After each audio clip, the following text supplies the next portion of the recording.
Need a mic. Whew.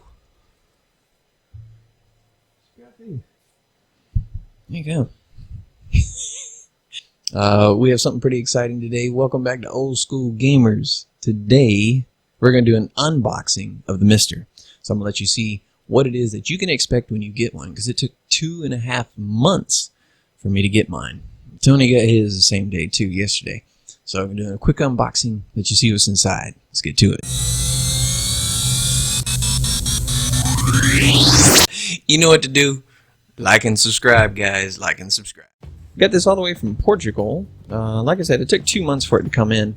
And they were back ordered, and every time I checked, they were out of stock. And, you know, finally, I logged in, and Tony saw it too. He's like, hey, they got 3 of them. We got to get in there. I'm like, all right. So we ordered it. Same time. Both got them just the other day. So, what's in the box? Let's check it out. It's taped up pretty good, but I tell you what, this thing looked like it has taken a beating. Sorry if the camera's shaking. Not much I can do about that. Guess I could get the camera mounted to the ceiling and hang it down. Alright. Lots of bubble wrap. That'll be good to sleep on. What do we got? Anything else in here? Pretty much garbage. Okay. Trapped up. I wouldn't say professionally, but it's wrapped up sufficiently. Definitely hand taped everywhere. That's fine. Plenty of bubble wrap. My goodness. Does the bubble wrap ever end? More bubble wrap. Oh, there we go. Starting to see a little semblance of something here. So there's different packages that you can order. You can order just the DE10 Nano board. You can order the DE10 Nano board with inputs. And of course you can order it also with an IO analog, not just IO, but also the analog output on the top, which is the third board, the full package, the Ultimate Pro that I got. So here's the packaging. We have the DE10 Nano for Intel FPGA University Program. Very cool. So if you guys don't know anything about the MiSTeR and what all the hype is, the MiSTeR is basically, if you listen to Smoke Monster, it is the bleeding edge of retro gaming. And I would agree. It's very cool. Basically, it is the emulation of hardware instead of software. So the Raspberry Pi, for example, does emulation of hardware. Or sorry, software. This is emulation of hardware, so it's a lot more authentic, less lag, and less palette and color and sound issues and things like that. So here's some paperwork that came in with this. What else is in here? More foam. Oh, cables. We need the cables. Okay, what do we got? Standard USB. It's probably for upgrades and whatnot. What's this? Okay, standard power supply adapter. It is a circle connection there. It is not a micro USB or mini or anything like that. So, something to note. Put that over there. Piece of plastic. Okay, I have no idea what this is. Keep that off to the side as well. This looks like some plastic riser covers, maybe. And another USB cable, and this is the other one. The one that the Pi runs off of as far as the connection type. Put that over there. So the cool thing is, it looks like the MiSTeR is assembled. I like that. I mean, I kind of wanted to assemble it myself so I could kind of learn, but, I mean, I'm not going to complain either. You know, hey, give it to me. Give it to me. Oh, sorry, I knocked the table. So, here is the MiSTeR. Very cool. I like this. Oh, stupid battery and the camera's about to die. Alright, so we're back real quick. The dumb battery. First impressions. MiSTeR. Great weight to it. Definitely not cheaply made. Right on the front here. You know, MiSTeR FPGA. Very cool. Like the feel, like the look. It's kind of gold. Feels like that's embroidered or actually etched on there maybe. I'm not sure, but that looks nice. So we got power, disk, and user lights or LEDs up here. exhaust for the fan. So like I said, this is actually 3 boards in one. So you have the I/O board on the bottom, the DE10 Nano in the middle, and the analog and audio out board on the top, which also has the exhaust fan. So you don't have to order it like this. You can order it with just the DE10 Nano. There's other packages. I think there's 3 or 4 total. Depends on what your needs are. I'm kind of the guy that likes to have it and not need it, than to need it and not have it. So I just ordered the max. So anyway, first impressions. This feels good, looks good. This is, this is not what I expected.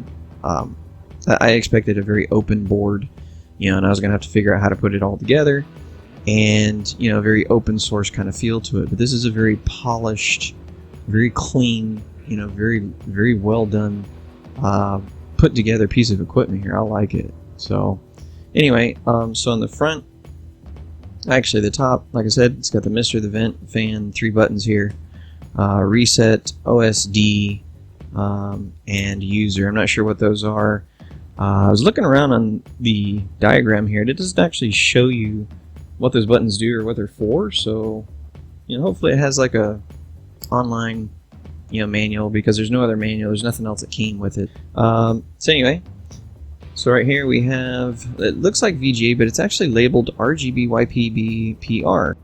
I'm not sure why it's labeled like that instead of VGA. I thought that was VGA, but you guys can correct me if I'm wrong. I'm still kind of learning this as I go. But what else? Toslink. I'm not sure what that is, but I know that's audio line out. Okay, that's your analog out. You hook up a headphone or whatever. That's your audio 3.5mm out. Power, HDMI, debug.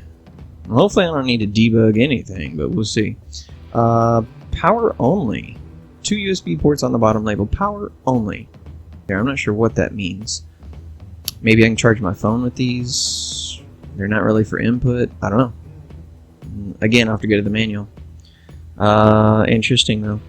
Alright, so then on this side, we have SOG on and off.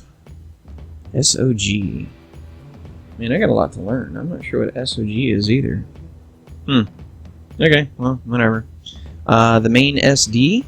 Man, that's really in there. It's hard to get out. Let me see. I can click it. There it goes. Okay, I got it. I don't know if you heard that click. 8 gigabit. Okay, so that probably has all the cores on it. Like I said, the MiSTeR is a hardware emulator. So I'm sure all the cores are on there, all the HDL config files. 3 more USB ports. Cool. Audio input. 3.5mm there. Secondary SD. That's where I'm probably going to put on my ROMs, because I ain't going to fit them on no 8 gig card. So we'll see. I don't know. I don't know what that's for. And then on the other side, we got, of course, the Ethernet console adapter. Or, sorry, console import. Port. Not sure what. I guess it's for more debugging, or I'm not sure. Another USB port, so that makes a total of 4. This looks like digital audio, I think. Yeah, I think that's digital audio. Pretty cool. And then back to the other side, which has 3 USB ports, of course, and this user I/O. Not sure what that is either. So anyway, it looks like there's a total of 7 USB ports. There's 3 on this side, 1 here, and 3 on this side, and then these 2 are power only. So I'm gonna have to do some Googling and see if there's a manual to kind of understand what those are, and of course the debug, and I need to figure out what these lights are. So anyway, now that we got everything unboxed, I'm gonna hook it up, plug it up, and poke around and see what the default interface looks like, and if there's anything on that 8 gig card. Setup was pretty easy. I plugged in my USB controller, of course, and I also plugged in my HDMI and powered it up. But I did not get sound, so I had to plug in these speakers into the Toslink, that 3.5mm jack, because I wasn't getting sound from the HDMI. So it was something to be aware of. The future of the past. So here's the MiSTeR introduction screen, and as you can see, the cores are broken up by type, arcade, computer, consoles. I went into console just to kind of look around. They have pretty much everything from arcade Pong, all the way down to Vectrix, Jaguar, Mega CD, Neo Geo, etc. And this was pretty cool that it was preloaded. I didn't have to load these up. As the cores come out, you'll have to load these in there, and we'll probably do some videos on how to do that. Standard navigation was A and B buttons, so you could launch, like Mega CD. So I launched Mega CD just to kind of poke around. and see how everything worked. Everything came up fine. Like I said, I wasn't getting audio at first. I had to plug in this 3.5mm audio out to get audio, so just something to be aware of. But after that, the audio was fine. One cool feature about the MiSTeR is as soon as I plugged in my joypad, I didn't have to really configure it. There is a configuration menu, and you can do that. You can set your buttons up however you like. But it was intuitive, very easy, and all I did is just plug and play. You know, I use the A and B buttons to basically navigate, much like the emulation station on the Pi. So it was pretty straightforward, pretty easy. I like that part. Each of the cores also has a separate menu that you can access so that you can change certain things like your BIOS, your aspect ratios, your scan doublers, which is kind of like an overlay, borders, composite blending.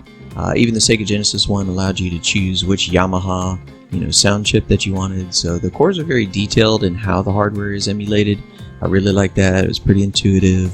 But some of these options you just have to play with so that you can get the visual and audio output that you desire. But there are definitely enough features in here to satisfy gamers that would rather have either the retro look or something that's a little bit more modern.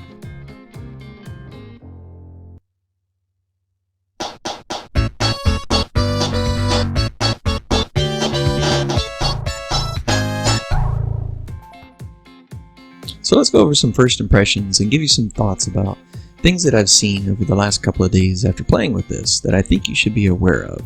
So my first impressions are that it's a solid product. It is well made, it is very nice, very sleek, and the input lag is gone. When I played Miss Pac-Man and some of the other old arcade games, I was amazed at the instant response that I was getting. It was as if I was standing at the arcade. The experience truly is much better than the Pi or any other emulation on the software side. Hardware emulation is definitely better, in my opinion, for input lag. 1, start! So there's a lot of good things, don't get me wrong. There's a huge community. This is a brand new product, it's great. A lot of following, a lot of support, no input lag, clean and polished. But let's get to some of the things that actually bugged me. So, first of all, it didn't come with a manual. Simple to fix, I know, I could go online, but I like to have something in my hand. It's just something that I prefer. So, looking up some of these ports, I'm going to have to dig around, do some research, and figure out what they are. So, not intuitive, I would say. A lot of the ports, I look at them, I'm kind of questioning, what exactly is this for?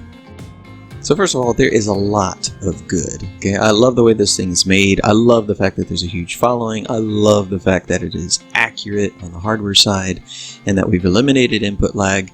I love the fact that this is open source. There's a lot of people that are using it. It's got a good following, but there are also some things that I do not like about it. Number one, biggest thing that really annoyed me was there's no on-off. All you can do is hit the reset button. Or pull the power plug. Not being able to power it off is, it's kind of annoying, and yanking out the power plug is just something I don't want to continually do, for the longevity of the device. So getting an on-off switch would be very helpful, and I'm sure there's a board or some kind of adapter that I can get to, but, for this much cost for this kind of package for the MiSTeR Ultimate Pro, it should have an on-off button. The other thing that I noticed is when you see me bring up the menu and I switch cores, or I change the aspect ratio or anything, that menu, the only way to bring up that menu is to actually push a button on the MiSTeR. There is no key that you can push on your joypad to bring that up. Just something to be aware of. So your MiSTeR has to be physically accessible and close to you. So if you like to play on the couch, you're going to have to get up to bring up this menu. The last two things I would have them change or request them to change is, of course, the power supply on the MiSTeR is only 4 foot long. I already have to have this thing physically accessible, so I need it out and a little bit closer to me. So having it at least standard 6 foot would be nice.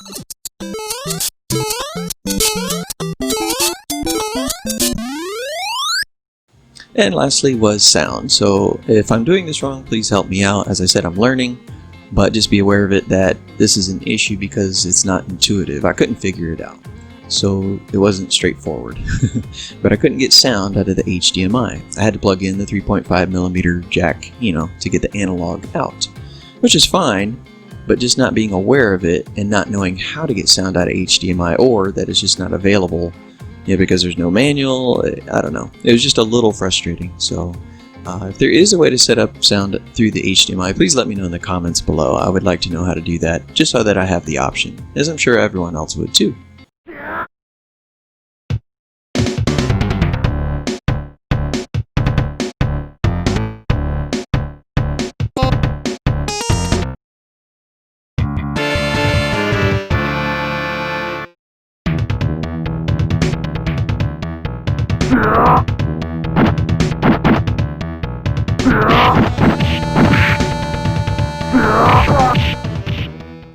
Anyway, I'm gonna have some fun with this thing. You're gonna see some more videos, so let me know, help me out. I mean, maybe I'm way out in left field and there's just things I'm not reading or figuring out, but because as you know, watching this channel, I'm not exactly the sharpest tool in the shed. But anyway, I'm always open for comments and suggestions. Let me know what I'm missing, and let me know what you think of the MiSTeR and if you're gonna get one, and if you got one, what are your thoughts?